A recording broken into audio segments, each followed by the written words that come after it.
Good afternoon, everyone. Thank you so much for joining us this afternoon for our fourth session of our Manitoba Pork Council Producer Engagement Series. The topic of today's webinar is African swine fever, and I'm going to give you an update on what we've been working on here at MPC, some of the projects that we have ongoing from the national perspective, the provincial perspective, the regional perspective. We have Dr. Megan Bergman on the call with us here today. She's going to be giving us an overview of some of the work she's been doing on the national level. So we're very pleased that she was able to join us. Thank you, Megan. Then we are going to pop over to Jeff Clark. He is going to be providing us an overview of some of the work he's doing on PigTRACE. And lastly, our very own Susan Reese will be coming on the call as well. So thank you again for joining us. A few housekeeping issues. We are going to be taking all questions in the chat box, and we have two of our folks here in the office, Arnie and Joey, that are going to be monitoring the chat, and we will be taking all questions at the end of the presentation. So please direct all of your questions to the chat box, and Arnie and Joey will be watching those. So I think we will dive right in. We'll get started here this afternoon. As I mentioned, this is an overview of the presentation. We will be starting with myself providing an overview on the preparedness and planning efforts that we have been doing across really Manitoba as a council and with the provincial government, regionally with our neighboring western provinces, and lastly nationally, which is lots of ongoing effort as well. Jeff will come on the line. He will be speaking to PigTRACE as a planning tool, and Jeff has a lot of really neat data analysis and pictorial demonstrations or overviews of how our movements are occurring in Canada and how we can use that information to better prepare ourselves and estimate what things could look like, what movement controls look like, what movements are currently happening. And lastly, Susan Reese will be coming online. We've been doing a lot of work here at MPC with our crisis communications plan. Now, this isn't specific necessarily to ASF, although we have used ASF as an example of course, a crisis that we could face. Hopefully not, but certainly want to be prepared for it. But this plan, and Susan will get more into it, is meant to be expanded or contracted based on the level of crisis that we're facing. So diving right in to MPC's ASF plan, we started this work, oh gosh, a couple of years ago now, and we focused on four real pillars, I suppose you could call them, looking at prevention, preparation, response, and recovery. So now there's prevention that happens mostly at the national level. Of course, obviously, there's things that we can do here at the farm level as well. But of note, things that we can discuss are really preventing that virus from coming into the country in the first place. Essentially creating a barrier between all of the borders of Canada.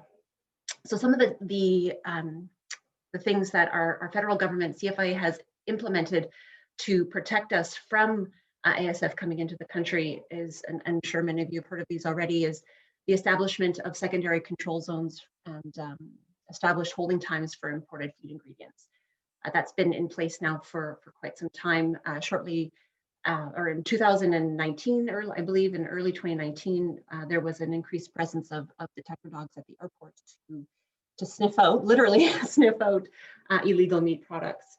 And also they've increased the fines that are now being handed out for the bringing in of illegal meat products into the country.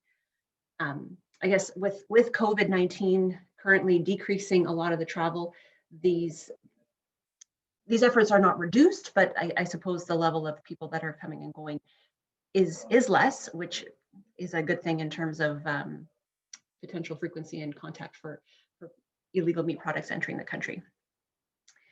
There's also been a large campaign with the CFIA on enhanced public awareness and communications, and a lot of that work is ongoing. And currently, and a project that I'm sitting on and working through right now is the National Biosecurity Standard Review. So The National Biosecurity Standard for swine was released in 2010, and currently there's a national committee that is reviewing and revising that National Biosecurity Standard to update practices, include, I suppose, new risks, new understanding of, or new practices based on a better understanding of some of the things that we've learned in the past 10 years, as well as different modules to respond to things like wild pigs and outreach to small scale producers. So that is currently in development and being led by the Canadian Pork Council. At the farm level, and I'm sure most of you are quite tired of hearing me say the word biosecurity, but really at the farm level, prevention comes down to biosecurity, biosecurity, biosecurity. And I'm going to talk a little bit about this later on in the presentation. So in terms of preparation, I'd like to think about it in terms of 3 C's. It's really a coordinated response. We do have an established national, regional, and provincial working group, which I'm going to go through here shortly. And MPC has engagement and leadership across, well, really all of these groups. It's collaborative. We do have representation from federal, provincial, and sector stakeholders, which really allows us to get the full picture of what we're dealing with and how best to respond. And it does provide us also with the opportunity to get to know those people that we're going to be working, or everybody is going to be in the same boat, I suppose. And the last C is complex. The planning that we have, that we've done, the preparation, the planning that we've done, the discussions that we've had, it's so complex. It's a huge file. It's a huge, it will be a huge disaster, really. And we need to think about and think through the inner workings of the sector, nationally, regionally, provincially, and how different groups, different provinces do things in different ways. So it's a big beast, but we are trying to take steps to put plans in place. So now I am going to pass it over to Dr. Megan Bergman, who will be providing us an update from the national level. Dr. Bergman is the Executive Director of the National Farm Animal Health and Welfare Council, sorry, that's a mouthful, as well as the chair of the ASF Executive Management Board. So I will pass it over to you, Megan. Thanks, Jenelle, and thanks so much for the time to speak today. I think from my perspective, I thought it would be beneficial to be able to give a little bit of background in terms of where we've kind of evolved the work from the national level with respect to African swine fever. And I think certainly one of the biggest initiatives that was undertaken, and this happened, I think early in 2019, was a bit of a conversation amongst the Americas, including Canada, US, and Mexico, both from the industry and government side, to have a bit of a conversation about how we can prevent the entry of ASF, but also mitigate the risks associated with ASF in the Americas. And so that collaborative conversation certainly led to the development of what you see in front of you here on the screen, which is the Framework for the Prevention and Control of African Swine Fever. And it really has provided us with that foundation for guiding the work that we're doing at the national level with respect to planning and preparedness. And so certainly we landed on some key areas, and Jenelle's mentioned a lot of them already, because this type of work is happening from the regional to the area to the national level. And so there's work in and around planning and preparedness, so that actual planning for response, the importance of biosecurity and having a good approach to biosecurity, and within that, having an approach to how we manage the challenge associated with wild boar and the risk associated with ASF on that file, but also looking for challenges associated with business continuity. So how do we have negotiated zoning agreements in place so that we can continue to trade with our partners, working on opportunities such as compartmentalization and addressing some of the challenges associated with managing supply in the face of an introduction of ASF. And the other piece that of course continues to be an important component of planning and preparedness is having a good approach to how we communicate, whether it be having a structured approach to communicating amongst each other with respect to response, but also having tools available for those of us who will be needing to speak to ASF should it be introduced, also informing the public about the risks of ASF, the potential that their role in reducing the risk of introduction, and having those tools available that can be utilized both nationally and at the various different levels to share information about African swine fever. So Jenelle, if you can move to the next slide.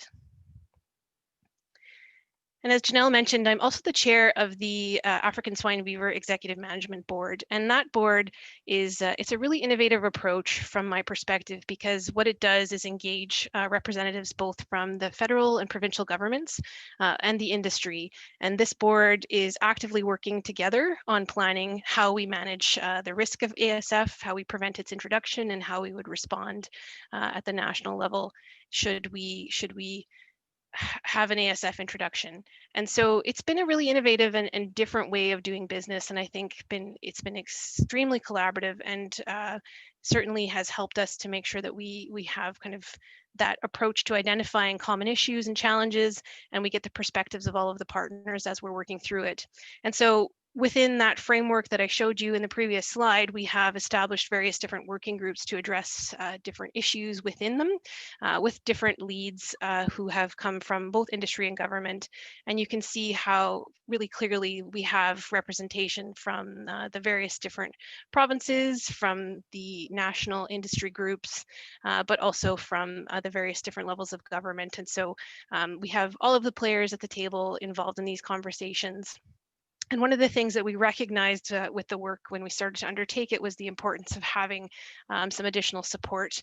And so we've been working towards getting some funding in place, and we're at the very final stages of approval to have some funding to have a coordinator who can help kind of pull all the pieces together to work collaboratively, both with the national working groups, but also with working groups that are at the regional and area level, and provide some support in moving forward some of these activities. We've also got some funding to help support the development of a national response plan. And so this would help to articulate roles and responsibilities, both from the industry and government side. And so this would be the first time we have a national response plan that articulates all of the roles for all of the partners who are involved in response. A big task, but certainly something that I think is an exciting initiative. And the other piece that we've built in a bit of funding to support is to have a drill to test those plans. And so things only work once you have a chance to test them. And so I think that's another important piece of some of the planning work that we're doing. And then within that, I think the other component is, how do we look at funding these types of initiatives and making sure that we have the right resources going forward? And that's not just to how we manage funding for something like ASF, but also any other potential disease risks. How do we manage kind of planning for those going forward? So those are some kind of key areas where we're spending some time working, and certainly these various different working groups have a lot of work underway, and I'm happy to take any questions if they should come up, but this is a quick snapshot of kind of the various different areas that we're working at nationally. Thank you, Megan. I think, like I say, we'll hold questions till the end of the call, and Megan will be available to join us at that point. So thank you, Megan, for that overview. Moving on to our regional Western ASF working groups and steering committee. These working groups were established in 2019. With, as you can see, the structure being the regional steering committee made up of members of the CFIA, the provincial governments, and the Western pork boards. And then down from there, we have regional working groups in event management communication. So looking at, to me, what Megan mentioned is communicating out the impacts of ASF externally, but also internal communications between the provinces, how we are going to work together, being that Western Canadian production is so heavily linked. Market and financial assistance, Andrew actually chairs that committee, looking at what a recovery plan could look like, what we are going to do in terms of financial assistance should we see that huge market disruption. Zoning and permitting, that's chaired by Dr. Glenn Dizer with the province, looking at our movement controls and our movement patterns, and understanding how CFIA is going to be working through the permitting process so that we have a good understanding and we can communicate that out to our producers should we find ourselves in in that predicament. And lastly, destruction and disposal. I will go over a little bit of or some high notes that we're working on or we've established, or outcomes from that working group as well. But as the name suggests, talking about how we are going to be dealing with the large number of animals that will no longer have a market in terms of euthanasia and disposal.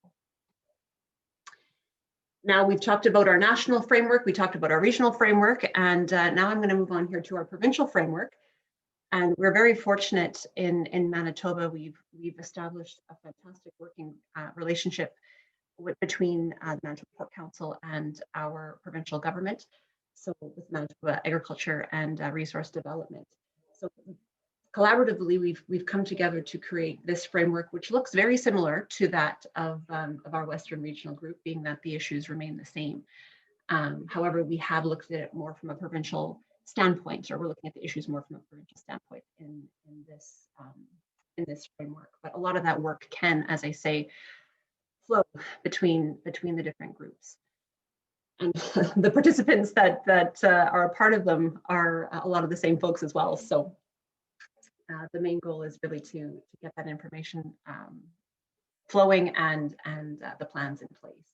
And again, the pillars here that we've seen: business continuity, operations and logistics, emergency and communications management. And we've taken a great role here with EMO, Emergency Measures Organization of Manitoba, to really understand their response, how they respond to emergencies, and learn from their experiences here in Manitoba.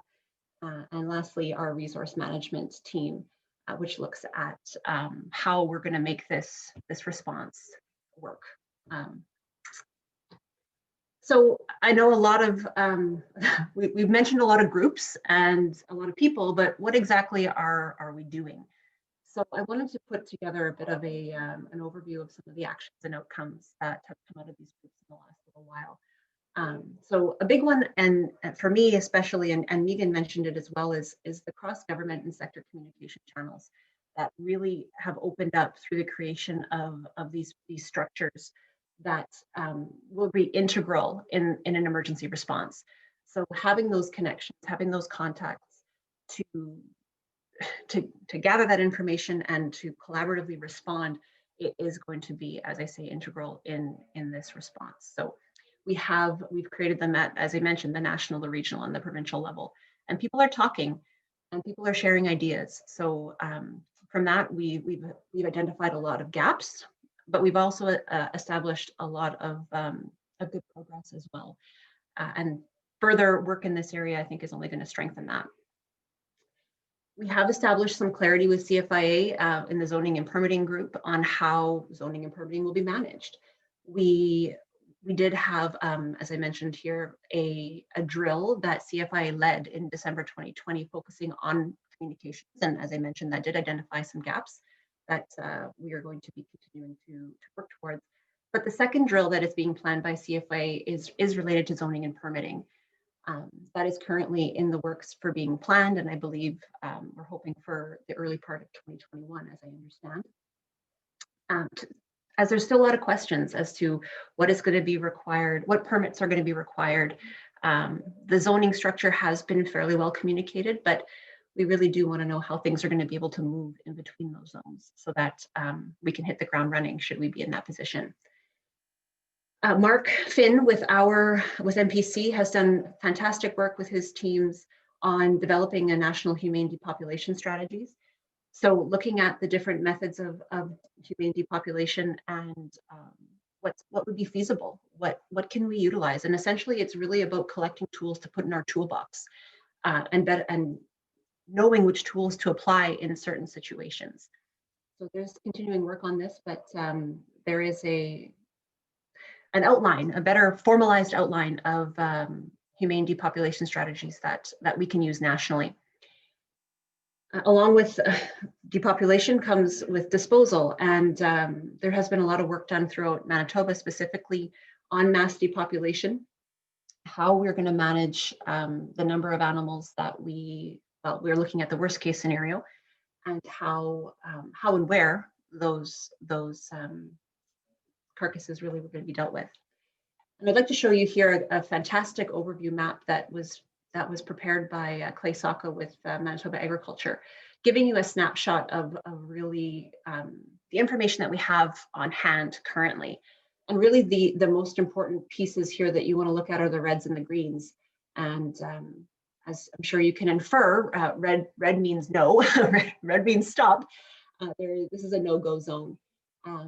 And green means go. So you're looking at those heavy clay soils in the Red River Valley. Well, that is a good place that we can do burial. Whereas in that southeast portion of the province and along the escarpment here in Manitoba, probably not the best spots that we're going to be able to do on-site burial. We do have interest in understanding more in the other parts of the province, so the Southwest, the Inner Lake. What can we bury there? The information that we have currently is not enough to understand. So we're hoping to have or to gain more information in those areas, being that there is pig production in those parts of the province as well. Absolutely. So if we're able to understand what the burial potential is there, that really only better prepares us and like I say, fills more tools in the toolbox. In terms of wild pigs, this is a file that I've been working on for the past probably 2 years as well. We have been working with a local wildlife association to control populations in the province. Localized efforts have been in that Spruce Woods area, being that that's where primarily we have seen large populations. Not to say that we don't, there aren't any other in other parts of the province, because we know full well that there are.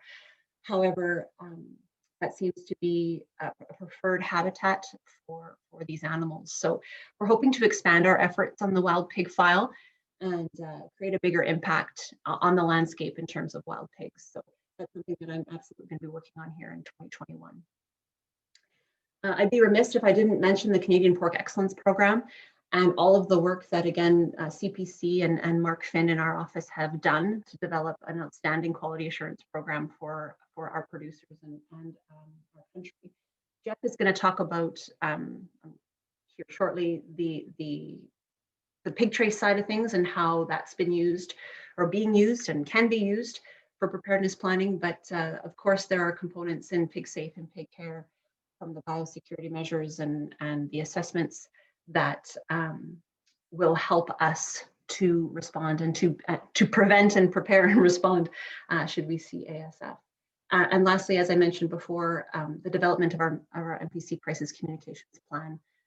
Information is going to be flowing, and it's going to be expected to be moving fast, and we need to be prepared and understand how those communication channels are going to work. So this was a critical component, we felt, and Susan has done a great job putting this together with the help of 6P. ASF surveillance in Canada. This has been a fantastic program that has been put together and launched in August of 2020. A working group, as Megan showed on her slide, was responsible for putting this together. And actually, from the West, we had representation from Dr. Jette Christensen, who is the manager of our Canada West Swine Health Intelligence Network. And she was really integral in getting this rolling. So a big thank you to Jette, and she's also on the call here today. So if there's questions around surveillance, I know she's the person to be able to answer those. So the primary goal is, as always with surveillance, is early detection, so that if we do find ASF in Canada, it can be quickly contained and it doesn't have the opportunity to spread, being that, especially in the swine industry, movements are happening rapidly and sometimes over long distances. So the eligible samples, the criteria was established with this working group, and the samples are submitted for testing by veterinarians or the veterinary pathologists of the participating labs. And there are participating labs across the country. And as of December 30th, 2020, Manitoba had submitted 43 cases for investigation. So it's important to note that 43 cases does not mean 43 samples. I did get the information from Dr. Glenn Deiser on these submissions, I suppose. So of those 43 cases, I believe there's around 96 samples that were submitted. So of course, course, all negative, otherwise we would be doing a very different job right now. So if you would like more information on what's called CanSpot ASF, and I have an infographic here on the next slide, that can be found on the National Farm Animal Health and Welfare Council. Or if you Google CanSpot ASF, it will come up as well. So here is the overview of the surveillance CanSpot ASF in Canada. So it is an enhanced passive surveillance system, and again, the goal is early detection. This is it will be a phased approach. So we are currently in phase 1, which is focusing on the commercial indoor population, and will later in subsequent phases move to, as you can see on the right-hand side of your screen, smallholder, organic or captive wild boar, and then move into wild pigs. Now the timeline for that perhaps is undetermined at this point, but we do have. We have started, I say, in the commercial farms, and we will be expanding, I suppose, is the take-home message in terms of surveillance. Now, in terms of response and recovery, as I mentioned, Manitoba is very fortunate. Between the Manitoba Pork Council and Manitoba Agriculture, we have committed to a joint government industry response. And as we have worked through this in PED, this is really the only way that we can see this working well. And Manitoba Pork Council and Manitoba Agriculture continue to work very closely for planning for this integrated response. So that in itself is a really big win. We do need to, and we continue to reinforce the need for balancing the disease response and the welfare response. The market interaction that we're going to see from ASF is going to be beyond anything we could probably even envision. But we do need to continue to work and say that the diseased farms and the welfare farms are going to need absolutely to be responded to, but we'll need to figure out how to balance both of those to make sure that the work is being done well across both of those responses. Business continuity planning, it hasn't provided a clear picture of support programming to date. However, the work does continue. So it does make it difficult to create concrete plans, I suppose, if we don't really know what the support programming is going to look like. However, we do continue to focus on a bit of the worst case scenario, as if we can always scale down. Scaling up tends to be a little bit harder, but scaling down, I think, would be an easier approach. And of course, as you all can understand, the length of the market closure is going to determine how the response and the recovery will unfold. The longer that we're in this scenario, I guess the more difficult it's going to be.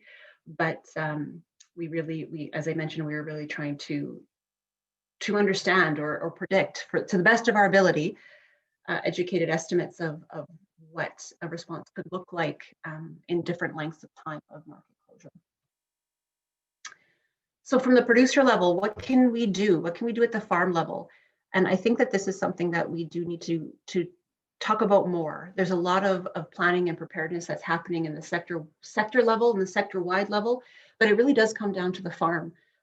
What can we do? We need to practice strong biosecurity, and I know a lot of our producers, this is just second nature to them, but absolutely needs to be reinforced. Performing regular herd health veterinary visits, learning the clinical signs of ASF and monitoring for them, keeping accurate records, including movements and visitor logs, operating capacities, the environmental information, so soil type, location of waterways, well depths. This is all information that we could be asking for should we need to know what numbers would need to be humanely euthanized, or if there's a possibility for on-site burial on your farm. So doing some of that preventative or preparatory work can really help in response time. Another relatively easy thing to do is preparing an emergency contact sheet for the barn. Let's say your veterinarian comes into and suspects or sees something, and then all of a sudden the barn is locked down. Having all of that, and their phone's in the car. So having all of that information in one place could be very helpful to anybody that's in the barn if there's emergency calls that need to be made. So those could include the veterinary cell phone number, the emergency contact for the farm, including the premises ID of that farm, the CFA foreign animal disease report line, and the CFA district office contact information. This is all information that we don't want to be spending time looking up or trying to find in an emergency. So this number is the foreign animal disease report line. I'll leave it up on the screen here for a minute or two, and of course anybody can reach out to me directly and have that number provided to them. But like I say, a relatively easy task that could save a lot of time and frazzle in what's already going to be a stressful time. And lastly, I ask you, what is your plan? Has there been conversations or considerations that you have made to say, what would you do if? What would I do if a voluntary stop movement was placed in Canada? What would I do? What would you do if you can't market your pigs? What would you do if you're faced with decisions on humane euthanasia and disposal? And there are resources that are available that can help to walk through these considerations. Manitoba Pork Council worked with the Animal Health Emergency Management Program to develop these producer handbooks, which are available online, as well as, I believe we still have some hard copies in the office. Your veterinarian is a fantastic resource for this type of information and knows your operations and your biosecurity protocols. Your financial advisors, of course, talking about the financial side of things. And lastly, us at MPC, we'd be happy to help in any way that we can to even ask you some more questions or give you insight as to some of the work that we've been doing in terms of this type of planning. So that's all that I have for today. So I will say thank you and then pass it over to Jeff. So I will stop sharing my screen, and Jeff, if you have a presentation to provide, I will leave it to you. Awesome, thanks Jenelle, and good day everyone. I hope you can hear me okay. And just a reminder, as Jenelle mentioned, chat or questions go in the chat box, please. And okay, I'll just trust that my screen's showing. Okay, so just to pick up on where Jenelle was talking about in terms of, ASF, of course, the rapid response is key, and that's what, PigTRACE was built for. So for those who don't know, we're going on 7 years mandatory under the Federal Health of Animals regulation. So the real goals are to, shorten the time it takes to do contact tracing. And I mean, COVID's taught us well. You need to do that quickly, and it's really interesting because my wife's a public health nurse and she does the COVID contact tracing and is ridiculously jealous of what we've built with PigTRACE because tracing humans is a lot more difficult, but that's what it's all about, contact tracing for pigs should we have an issue, and we want to shorten that response time as quickly as possible so we can mitigate market losses and get back into the marketplace, or at least hopefully contain as a control zone and resume market for the rest of Canada. Of course, international agreements, hopefully like Canada's negotiating those, so we'll see what those look like. But for my part, my job is to make sure we have the information to support the creation of a control zone and hopefully free up the rest of the country. So just to give you a quick rundown, and I'm going to put on my timer here to make sure I don't go too much over time. I'll target 10 or 15 minutes, but identifying movement patterns. We have a pile of data in the system. We'll show you what that looks like. So, I always term it like what's normal. There's a lot of repetitive movements that happen in Canada. You can almost predict, looking at the data, what shipments are going to happen. And then there's irregular ones as well that happen infrequently. And don't forget, we roughly half of the farms we have registered under PigTRACE are small scale, outdoor hobby production, whatever you want to call it. So it's more than just our commercial sector. So there's some patterns there as well, but there's a lot of seasonality. A key part of priorities for ASF is making sure our data is accurate. People are complying. So I'm going to touch on that. And then finally, and I don't really have much slides on this, is if ASF does break, there's a need for movement permits in and out of a control zone, an established control zone by CFIA. So we're working with CFIA to see how we can make electronic movement permits. How can we harmonize that with existing industry tools such as PigTRACE and some other of the electronic manifests that our other provincial councils have created, rather than create a new tool, rather than create a paper-based system. Can we integrate it with some existing tools? So I've had one meeting with a few CFI officials. We're going to commit to weekly meetings starting next week for as long as it takes us to come up with a good strategy for that. So that's exciting. And Jenelle and Megan both touched on that, the real strong government industry partnership that's taking place on ASF. So just give you an update, and I didn't update this through December, but to the end of November, I mean, we average almost 800,000 movement events a year. Since July 2014, when we were mandatory, we have over 4 million movement events. My point here is we have a pile of data. There's a lot of information in there. The struggle is digesting it in a competent way. On that side, I am our data analyst, so I don't have a lot of folks to work with me on this, although I'm always reaching out looking for partnership.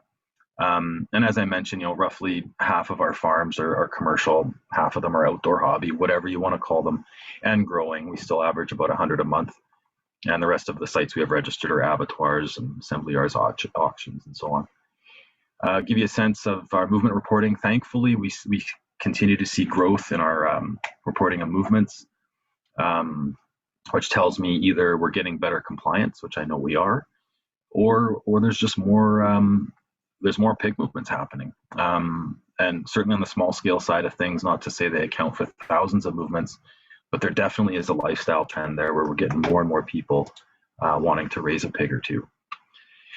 So on the movement pattern side, what am I trying to do? I'm trying to supply working groups like what Megan showed you and Jenelle showed you. There's a number of different working groups with intelligence to help make decisions on how to guide movement controls, whether they're voluntary movement controls.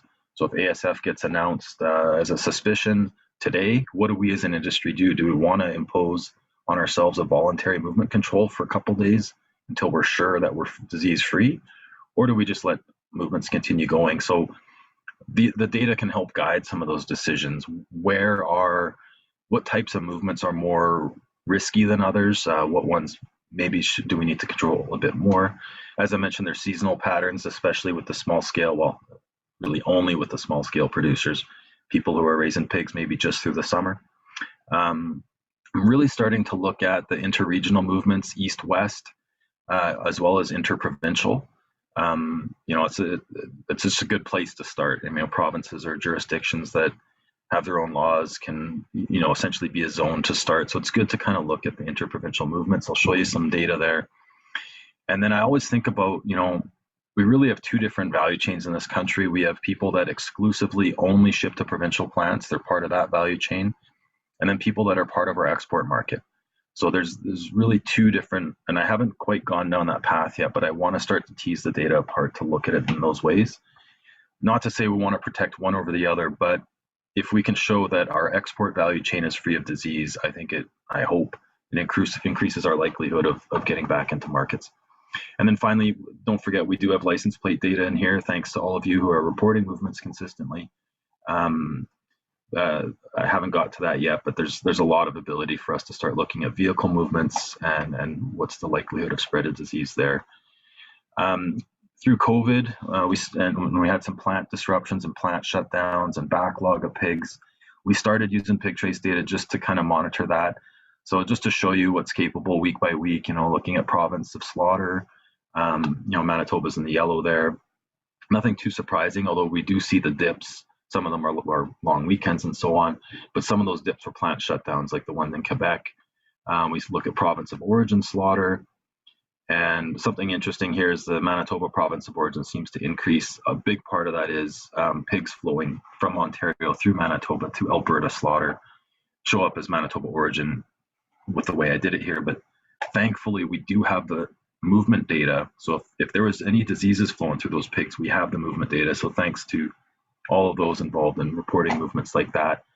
Those long distance movements, I think, are of real interest for spreading disease. But just to give you an idea, the data came in real handy when COVID hit. The delay on getting this data is a day or two by the time the plants get it in. So just a quick snapshot of what's happening. The intra, so within a province or within a region, and inter-regional movement events are really interesting. Again, I did this to November, so about 500,000 live pig movement events at that time domestically. So, we have export and import movements. I take those out because we don't, we're worried about spread of disease within our own country. And then dead stock movements I take out as well. The analysis I'm prioritizing is just looking at live pigs. And so, the vast majority are within a region, either within Western Canada, within Eastern Canada. But we do, for those 11 months there, about 0.4% of our movements were east-west or west-east. Really interesting. You see there 72% were flowing east to west. So what's going on there? So we look at the east to west flows, and I talk about unique linkages. So, my farm connected to Jenelle's farm, that's one unique linkage. So when you're looking at doing kind of a network analysis, like looking at the potential spread of disease, those linkages are important because that's how disease is spread.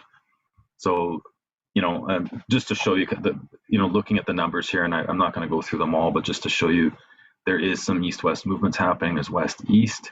When I break it down and just look at a month, I'm just going to skip ahead because I'm going to get to the point here. So numbers are nice. Tables are nice. This is another way of looking at it. Interprovincial, intraprovincial.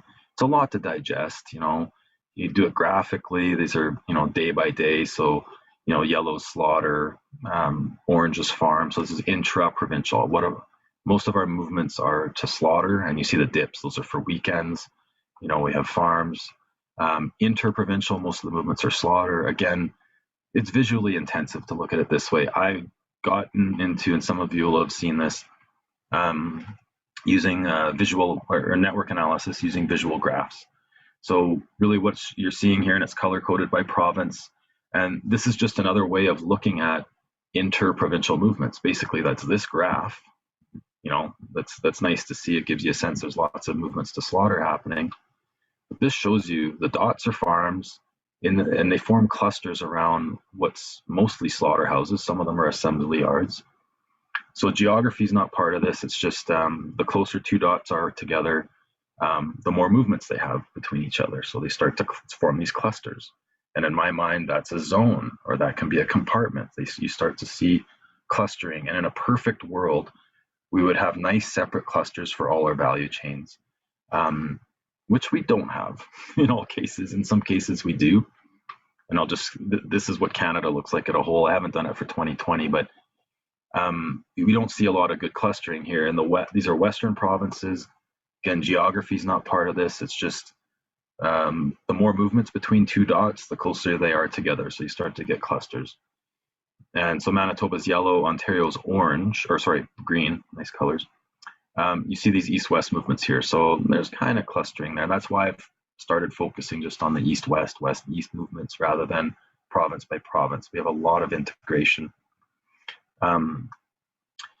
Something else that's interesting to look at, and I haven't done much more work on this, but looking at premises that there's some that are highly connected and they really drive those clusters. And to me, those are, and I use the term loosely, super spreader. I'm not indicating they're spreading disease, but if they did have disease, they have the potential to spread it all over the place. So we need to be careful with sites like that.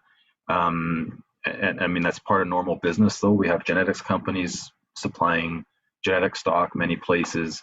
We have a lot of different types of movements that create large clusters like this. So this is one example of a very large cluster that a highly connected premises is part of. So just to give you another example, the type of work we can do to understand the types of movements happening and the potential for spread.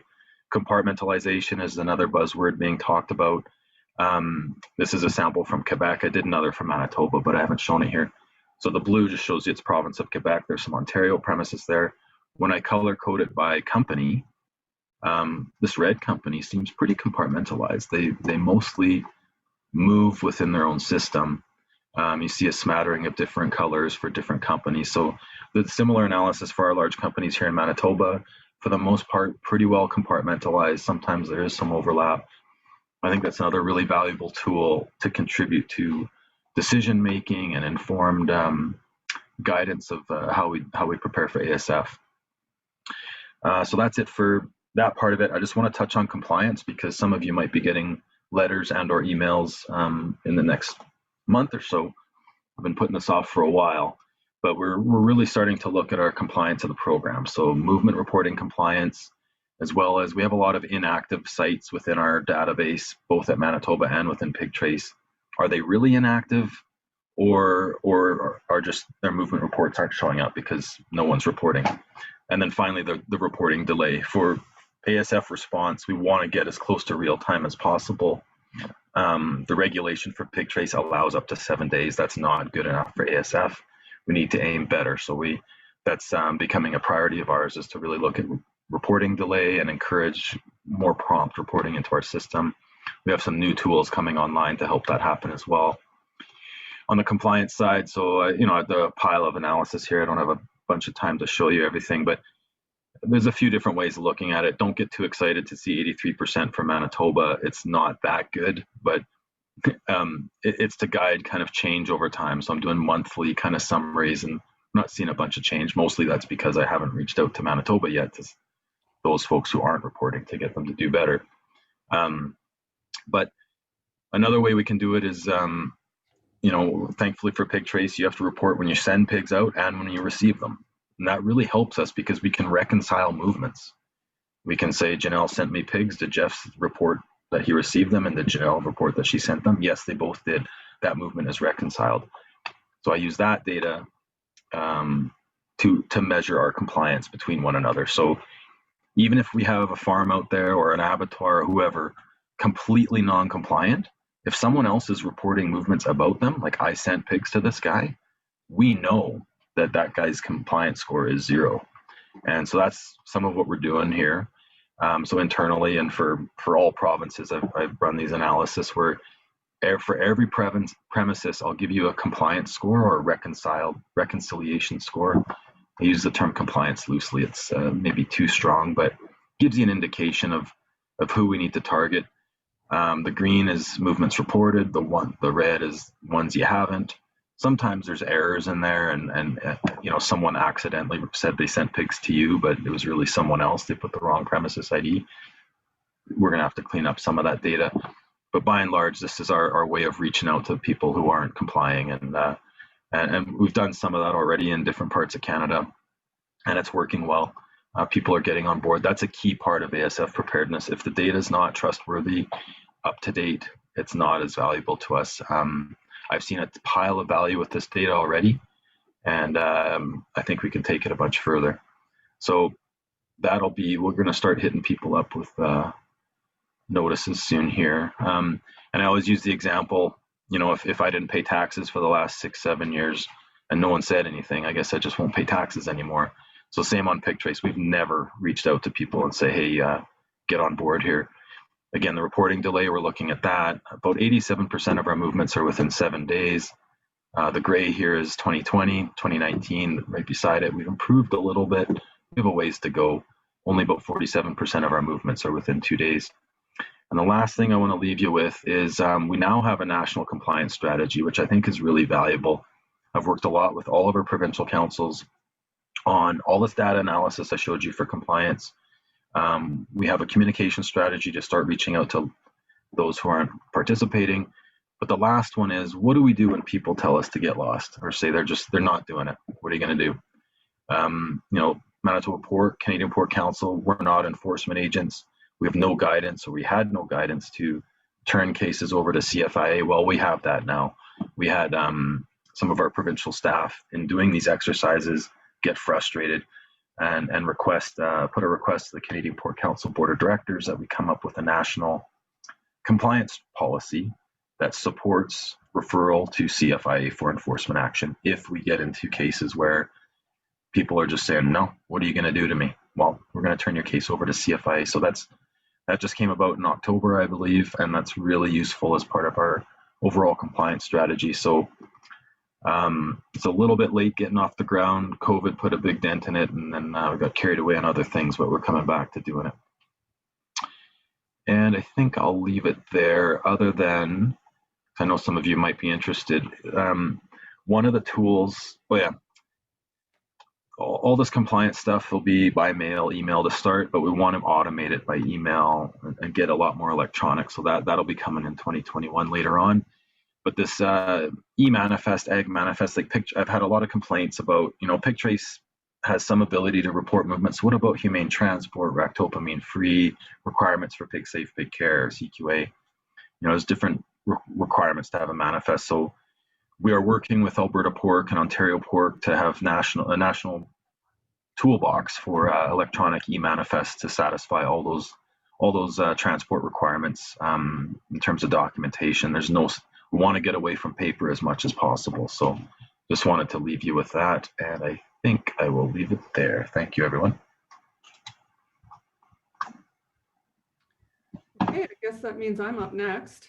My name is Susan Reese. I'm the Manager of Public Relations and Consumer Marketing with Manitoba Pork. And so my role in all of this has been to basically lead the charge in getting a proper crisis communications plan developed, since it's such a critical piece of an overall emergency preparedness plan. So when a crisis happens, we know that every moment counts, and it's imperative that an organization knows how it's going to respond with intelligence, empathy, and accurate information in a timely fashion. So the three things that I'm going to cover this afternoon in the 10 or so minutes that I have is I'll just talk a little bit about the timeline. So when we got started and how we got to where we are now. I'll give you a bit of an overview of the plan. It's got about four main parts to it. And then I'll just talk a little bit about next steps. So in terms of a timeline, the document that we're currently working on has been about a year in the making. So we know, and we've heard, that AFS is such a serious and complex issue.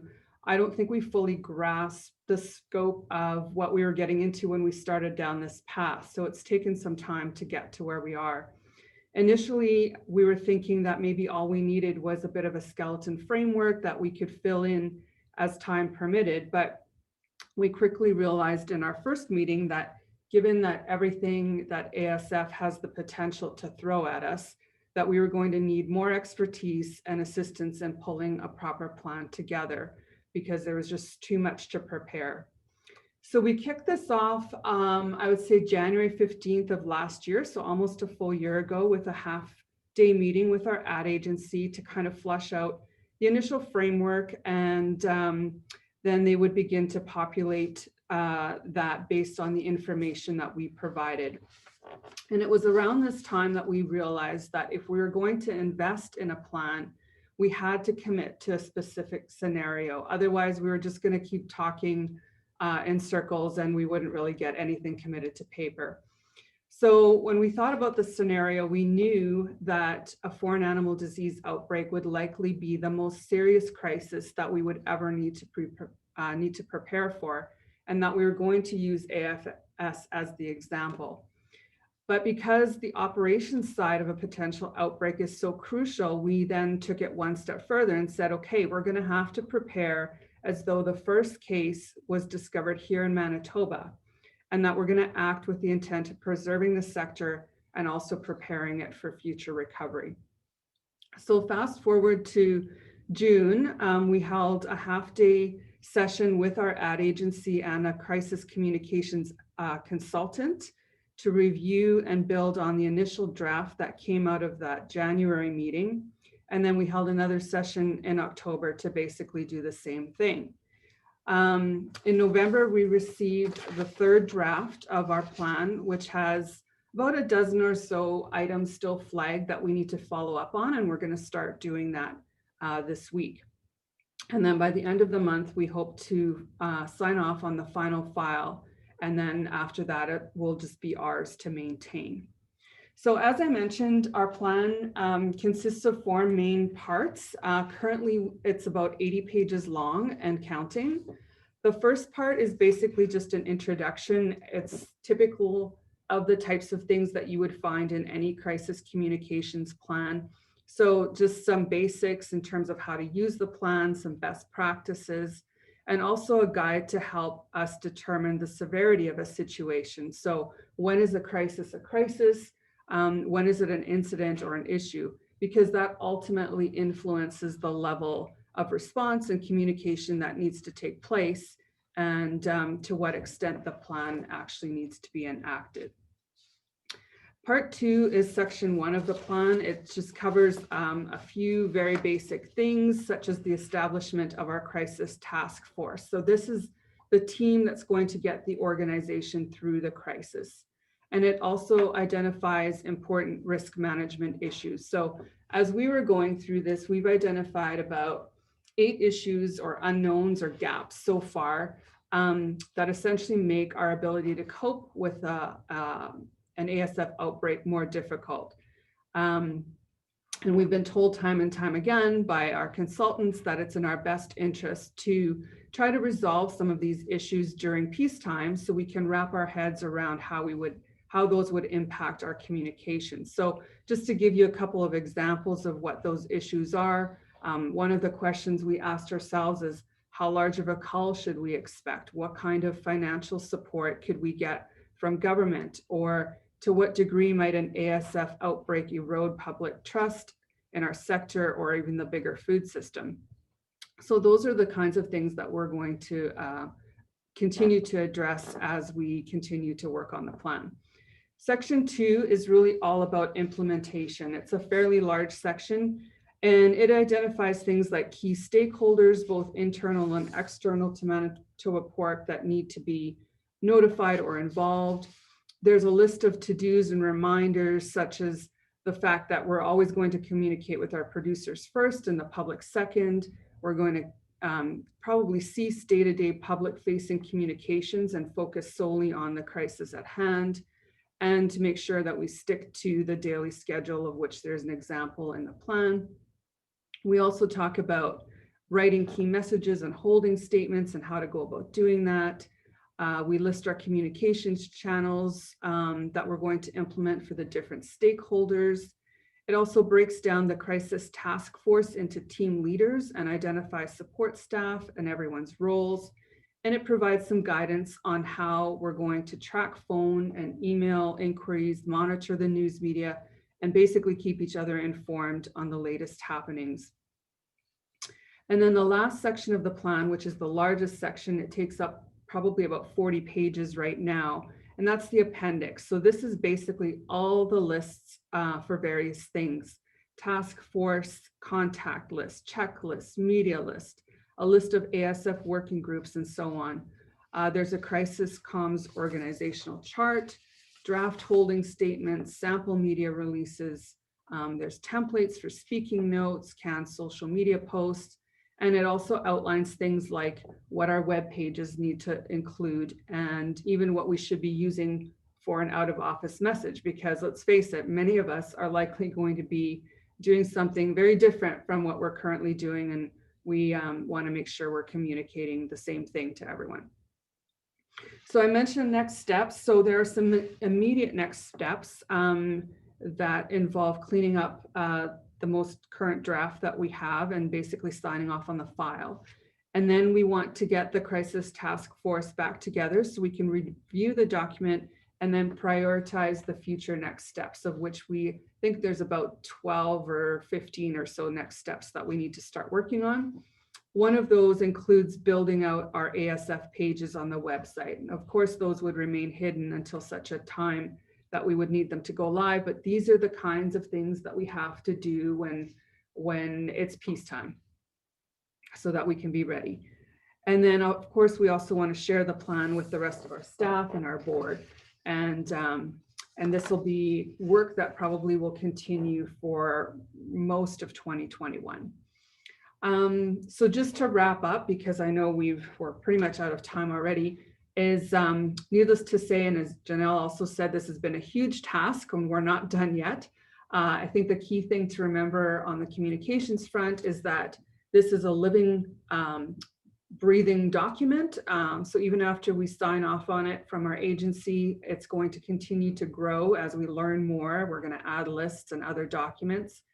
And I should probably also mention that CPC just recently hired this last week, I believe it was, a PR agency to develop a national ASF comms plan. And so we'll ultimately be sharing what we have with them once our few final changes are made. And then if it's, my understanding is that the idea is to integrate any of the provincial plans with what's happening nationally so we can be unified in our response and so that everyone knows who's doing what depending on where the first case pops up. So that's kind of where we're at on the communication side of things. And I guess I'll turn it back over to Jenelle. Perfect. Thank you, Susan, and thank you, Jeff, for great overviews of some of the other projects that we are doing and working on as it relates to ASF. So we've come to the part of the presentation